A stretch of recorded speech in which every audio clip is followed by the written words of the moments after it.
Manel, què hi fas per aquí? Què et vols desfer d'aquest matalàs? Bona, Gemma, sí, la veritat és que ens n'hem comprat un altre de més nou i aquest ja a les escombraries. Pues saps que aquí no ho pots deixar, no? Els mobles o trastos vells no es poden deixar al costat del contenidor, que no en sap res dels serveis de recollida dels voluminosos. N'he sentit a parlar, però no sé exactament què és. Pues tranquil, és molt fàcil. L'únic que has de fer és trucar a l'Ajuntament i demanar per el servei de recollida de trastos i de mobles vells. Ells et diran l'hora i el dia on ho has de deixar a la porta de casa teva i ells mateixos t'ho recolliran. Però suposo que costarà diners.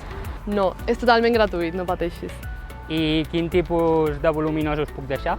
Qualsevol tipus de trastor o moble vell que ja no utilitzis, com per exemple una nevera, una televisió o aquest matalàs. Ah, doncs és molt útil.